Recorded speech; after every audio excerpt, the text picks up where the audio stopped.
قرآن حکیم، سیرت النبی صلی اللہ علیہ وآلہ وسلم، احادیث مبارکہ، فقہی مسائل کا بیان اور بہت کچھ انشاءاللہ تعالی جید علماء کرام کے ساتھ۔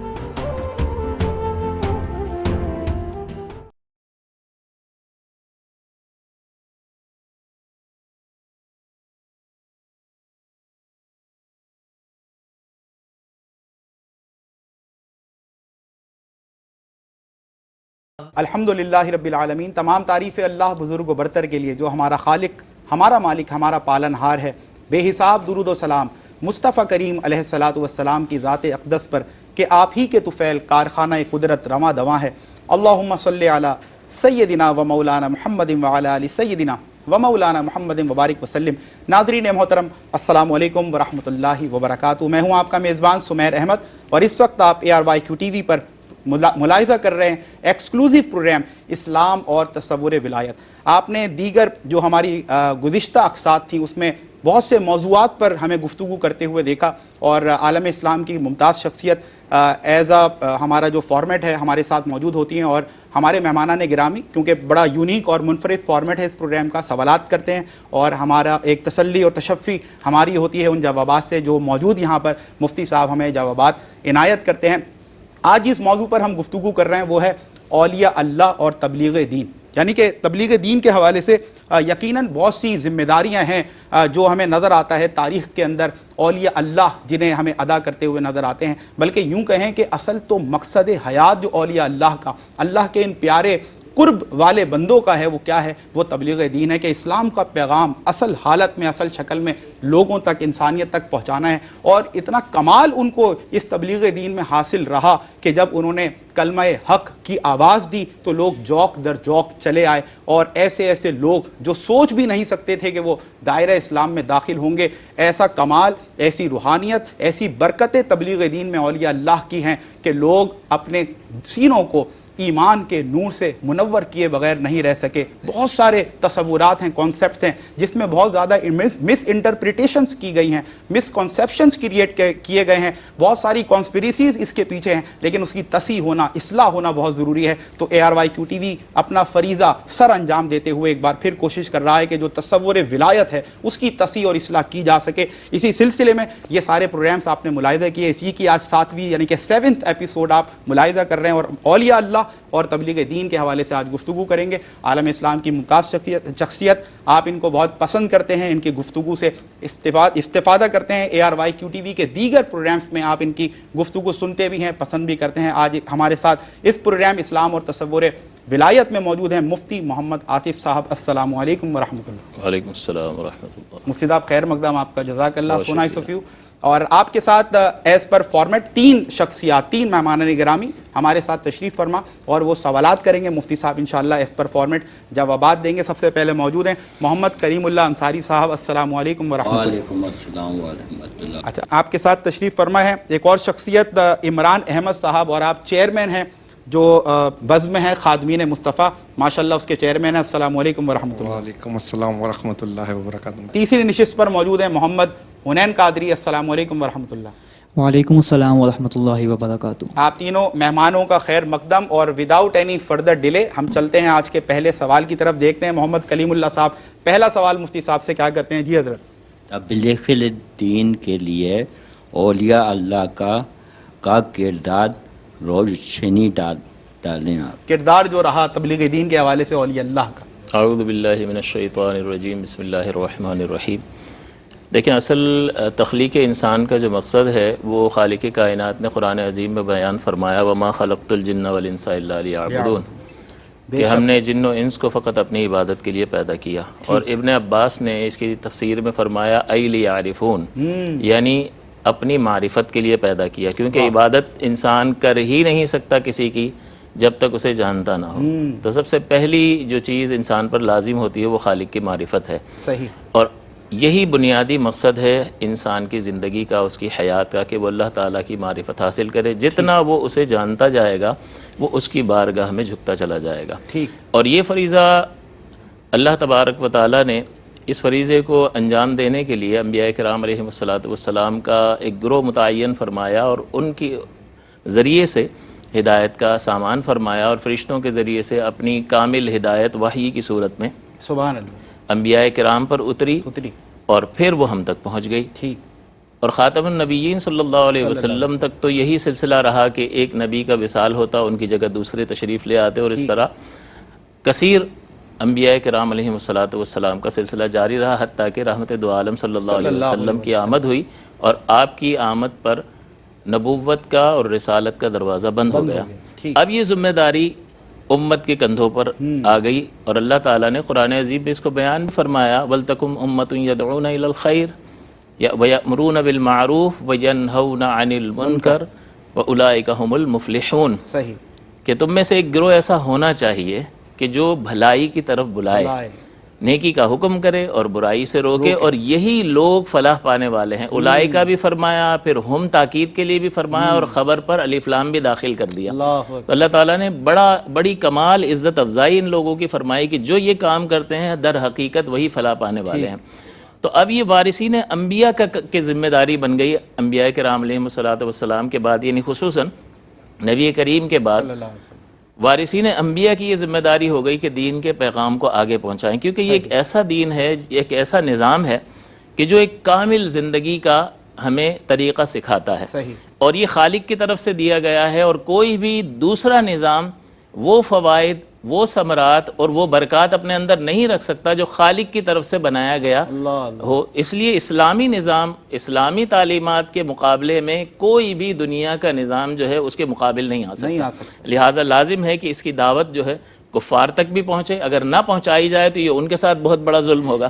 اور دوسرے درجے میں کہ جو مسلمان ہیں ان کے دلوں پر بھی وقت گزرنے کے ساتھ ساتھ ان کے دل پر بھی زنگ آتا رہتا ہے. وہ اثرات کو قبول کرتے ہیں، بہت زیادہ چمک دمک ہے دنیا کی، تو اس وجہ سے نفس ہے، شیطان ہے، بہت ساری ایسی چیزیں ہیں جس کی وجہ سے گرد و غبار دل پر طاری ہوتی ہے. تو اگر یہ تبلیغ کا سلسلہ جاری نہ رکھا جائے تو ان کے ایمان میں کمزوری کا باعث ہے. لہٰذا کفار تک تبلیغ دین پہنچانا تاکہ اسلام کی برکات سے ان کو روشناس کرایا جائے، اور اسی طرح سے جو مسلمان ہیں ان کی تازگی ایمان کو یوں ہی برقرار رکھا جائے، اس مقصد کے پیش نظر تبلیغ کا حکم دیا. اور یہ بیڑا اٹھایا اولیاء کرام علیہم الرضوان نے، اور خاص کر پھر صحابہ کرام ہیں، پھر تابعین، تبع تابعین ہیں، اور اس کے بعد جو ہے اولیاء کی ایک لمبی فہرست ہے جنہوں نے تبلیغ دین کا کردار جو ادا کیا ہے اس میں خاص طور پر اپنے کردار کو بنیاد بنایا. جس طرح رحمت دو عالم صلی اللہ علیہ وسلم نے اپنی اتنی بڑی دعوت کے آپ خود رول ماڈل بنے، ماشاءاللہ خود رول ماڈل، اور اتنی بڑی دعوت کے پہلے انبیاء کرام خاص گروہ کی طرف نبی بن کر آئے، اور حضور تمام انسانیت کے لیے نبی بن کر تشریف لائے. تو اپنی دعوت کے لیے اپنے کردار کو بنیاد بنایا ہے، اور کفار گواہی دے رہے تھے یہ صادق ہیں، یہ امین ہیں. تو اسی طرح سے اولیاء کاملین جو نبی کے وارث ہیں، حقیقتاً انہوں نے بھی اپنے اولین درجے میں اپنے کردار کو اسلام کے پھیلنے کی بنیاد بنایا، کہ ان کے کردار ہی کو دیکھ کر بندہ کہتا تھا کہ یہ حق پر ہے. اس کردار کا حامل جو ہے وہ گمراہی پر اور باطل پر ہو ہی نہیں سکتا. پھر اپنے افکار کو واعظ و نصیحت کے ذریعے منتقل کرنے کے ذریعے انہوں نے تبلیغ دین کے سلسلے میں بہترین کردار ادا کیا. اور اس کی بقا کے لیے کہ ابھی میں آپ کو اگر تبلیغ کر رہا ہوں، کوئی بات بتا رہا ہوں، ہوا کی نظر ہو جائے گا، بات ختم ہو گئی. پہلے تو ایسے ریکارڈنگ کا مسئلہ اتنا تھا نہیں، ترقی یافتہ دور تو وہ ساری چیزیں باتیں ہوئیں، تبلیغ ہوئی، ہوا کی نظر ہو گئی، ختم ہو گئی. لیکن اس کو بقا انہوں نے اس طرح سے بخشی کہ تصنیف اور فتاوی نویسی اور محدثین کرام کی جو محنت ہے ساری زندگی انہوں نے صرف کر دی رحمت دو عالم صلی اللہ علیہ وسلم کے اقوال، آپ کے افعال اور کسی عمل پر آپ کی خاموشی کو ریکارڈ کرنے کے لیے ساری زندگیاں لگا دی. اور اس کے جو راوی تھے حدیث کے، ان کے احوال کو جاننے کے لیے انہوں نے بہت زیادہ مشقت اٹھائی، اور صحیح حدیث کو غیر صحیح سے جدا کر دیا. لائق استدلال کے، جس سے استدلال کر کے جائز اور ناجائز ثابت کرنا تھا، اس کو ایسی حدیث سے جدا کر دیا جو استدلال کے قابل نہیں تھی. صحیح کو ضعیف سے جدا کر دیا، اور دین متین کے اس زبردست ذخیرے کی جو رحمت دو عالم صلی اللہ علیہ وسلم کے دہان مبارک سے نکلا، اس کو محفوظ کر کے دین متین کی ایک بہترین نکھری ہوئی تصویر مسلمانوں کے سامنے رکھ دی. تو یہ پوری زندگی کا خلاصہ ان کا اسی عبارت سے تعبیر ہے کہ دین کی تبلیغ کے سلسلے میں ان کے ایسے کارنامے ہیں کہ جو اس مختصر سے وقت میں بیان نہیں کیے جا سکتے. اور اب وہ دنیا سے رخصت ہو گئے، کرنے والے اب بھی کر رہے ہیں، اپنا حصہ ڈال رہے ہیں. اور وہ اللہ کے فضل اور اس کی عنایت سے اپنی ان محنتوں پر بہترین بدلہ حاصل کر رہا ہے۔ ماشاءاللہ ماشاءاللہ، بہترین جواب، اور ابتدا ہی ناظرین دیکھیں اتنی خوبصورت ہوئی ہے، کیا خوبصورت کلام کیا مفتی صاحب نے۔ بس یوں سمجھیے کہ جو اولیاء اللہ ہیں، ایک طرف تو یہ کفار کے دلوں میں توحید کے چراغ روشن کرتے نظر آئے، وہیں دوسری طرف جو مفتی صاحب نے فرمایا کہ وہ مسلمان اس دور کے کہ جو گناہوں کی وجہ سے اور دیگر ایسی ان میں خرابیاں پیدا ہوئیں جس کی وجہ سے دلوں پر زنگ لگ جاتا ہے، اس زنگ کو دور کرنے، یوں کہیں کہ تزکیہ نفس کے لیے بھی جو کردار اولیاء اللہ نے ادا کیا وہ رہتی دنیا تک موجود بھی رہے گا اور اس کا تذکرہ بھی ہوتا رہے گا، اور اسی لیے یہ ایوان سجا ہے کہ اولیاء اللہ کے اوصاف، ان کے کمالات آپ تک پہنچائے جائیں۔ تبلیغ دین کے حوالے سے اسپیسیفکلی کیٹیگوریکلی آج ہم گفتگو کر رہے ہیں، اولیاء اللہ کا کردار کیا ہے۔ چلتے ہیں عمران احمد صاحب کی طرف اور جانتے ہیں کہ ان کا سوال کیا ہے۔ جی حضرت۔ میرا حضرت سے سوال ہے، خانقاہوں کے قیام کے مقصد پر روشنی ڈال دیں۔ خانقاہوں کے قیام کا مقصد، دیکھیں خانقاہ جو ہے، اگر اس ہم لفظ کو دیکھیں تو لغوی طور پر اس کا معنی ہے تکیہ، ٹھیک، پلو، صحیح، اور ویسے یہ فارسی زبان کا لفظ ہے اور اس کا اصطلاحی معنی ہے، یعنی خاص جو ماحول ہے جس میں ہم یہ خانقاہ کا لفظ استعمال کرتے ہیں تصوف کی دنیا میں، اس خاص اصطلاح میں اس کا مطلب ہوتا ہے کہ روحانی درسگاہ، ٹھیک، یعنی دل کی بیماریوں اور روح کی بیماریوں کے علاج کی درسگاہ جو ہے اس کو خانقاہ کہا سبحان جاتا ہے۔ اللہ، سبحان اللہ۔ اور یہ کیا اس کی کوئی اصل نظر آتی ہے؟ تو ہاں بالکل نظر آتی ہے کہ ان خانقاہوں کی مماثلت اصحاب صفہ کی درسگاہ سے بالکل ملتی جلتی ہے۔ سبحان اللہ، کہ اصحاب صفہ رحمت دو عالم صلی اللہ علیہ وسلم کے حجرہ مبارکہ کے ساتھ ایک چبوترا سا تھا مسجد کے اندر، اور اس پر بعض اوقات تو 70 صحابہ جمع رہتے تھے اور رحمت دو عالم صلی اللہ علیہ وسلم وقتاً فوقتاً جو ہے ان کی تربیت فرماتے تھے، ٹھیک، علمی اعتبار سے بھی اور روحانی اعتبار سے بھی ان کا تزکیہ فرماتے تھے۔ تو یہ اس سے ایک مماثلت رکھتا ہے، ٹھیک، اور اس میں مقصد یہ ہوتا ہے کہ مرید کی اخلاقی اور روحانی تربیت کے ذریعے سے اس کو اللہ تعالیٰ کے قریب کیا جا سکے۔ صحیح، اور جب تک تربیت نہیں ہوتی ہے تب تک انسان جو ہے اسے معلوم نہیں ہوتا کہ اسے کس راہ پر چلنا ہوتا ہے، کیونکہ سلوک کی منازل طے کرنے کے لیے کامل پیر کا ہاتھ پکڑنا بہت ضروری ہے، کیونکہ انسان اس سلوک کی منزلوں کی مشکلات کو جانتا نہیں ہے، صحیح، اس لیے اس شخص کا ہاتھ پکڑنا ضروری ہے جو اس راہ کی مشکلات کو جانتا بھی ہو سبحان اللہ، اور اس کا حل کرنا بھی جانتا ہو۔ اسی لیے بزرگوں نے لکھا، کسی نے کہا کہ بھائی ٹھیک ہے کسی کی رہنمائی ضروری ہے تو کوئی کتاب لے لو ساتھ، ضروری ہے کہ پیر کا ہاتھ پکڑیں؟ تو فرمایا اس کا جواب یہ دیا گیا کہ اللہ تبارک و تعالیٰ کی طرف جانے والے راستے مخلوق کی سانسوں سے بھی زیادہ ہیں، سبحان اللہ، تو وہ ضبط تحریر میں آ ہی نہیں سکتے آ ہی ہیں، نہیں سکتا، اسے لکھا ہی نہیں جا سکتا، اور ہر نئے مسافر کے لیے ایک نئی مشکل ہے کہ اگر پیر کا، کامل پیر کا، پیر ایصال کا اگر وہ ہاتھ نہیں پکڑے گا تو وہ کامیاب نہیں ہو سکتا۔ اب یہاں کس طریقے سے انہوں نے جو یہ خانقاہی نظام میں جو تربیت کا معاملہ ہوا اس کی اساس اور بنیاد چند چیزوں پر ہے، وہ یہ ہے کہ سب سے پہلے سادگی، صحیح، دوسرا اخلاص، للہیت اور اخلاص نہیں ہوگا تو ملاوٹ والی چیز تو بھائی ہم بھی پسند نہیں کرتے ہیں، تو خالق کی بارگاہ میں ملاوٹ والی چیز، اور اس خالق کی بارگاہ میں جو دلوں کا حال جانتا ہے۔ اللہ اکبر، اگر مجھے آپ کے سامنے آنا ہے تو مجھے کتنا اہتمام کرنا ہوگا کہ میں ظاہر کو سنوار لوں گا، دل میں چاہے کچھ بھی ہو، لیکن ہم اس کی بارگاہ میں جا رہے ہیں جس کے سامنے ظاہر بھی بالکل واضح ہے اور باطن بھی واضح ہے، تو اس کے سامنے احتیاط کے تقاضے بہت زیادہ ہیں، لہٰذا سب سے اول درجے میں اخلاص کی تربیت دی جاتی ہے کہ خلوص ہوگا تو خلوص کے ثمرات بھی حاصل ہوں گے، للہیت بھی حاصل ہوگی، اور خباثت یعنی ریا کی صورت میں جو خباثت دل میں بیٹھی ہوئی ہے، جو سیاہی کا باعث بنتی ہے دل کی، وہ دل سے نکل جائے گی۔ تو اسی طرح سے ان کو اپنی ذات کی نفی کرنا سکھایا جاتا ہے۔ اور اگر ہم یہ دیکھیں کہ رحمت دو عالم صلی اللہ علیہ وسلم نے جو ہمیں دعائیں تعلیم فرمائی ہیں، کھانے کی دعا، لباس پہننے کی دعا، پانی کے وقت پیتے وقت ہمیں کیا پڑھنا ہے، سواری، تو اگر آپ ان دعاؤں پہ غور کریں تو ہمیں پتہ چلے گا کہ رحمت دو عالم صلی اللہ علیہ وسلم کی تعلیمات میں اپنی ذات کی نفی اور مؤثر حقیقی ہی کو ہم وقت بلند تصور کرنا، خوبصورت بات کی آپ نے، سبحان اللہ، یہ بنیادی ایسنس ہے۔ لہٰذا آپ دیکھیں الحمدللہ الذی اطعمنا، تمام خوبیاں اس ذات کے لیے جس نے مجھے کھلایا۔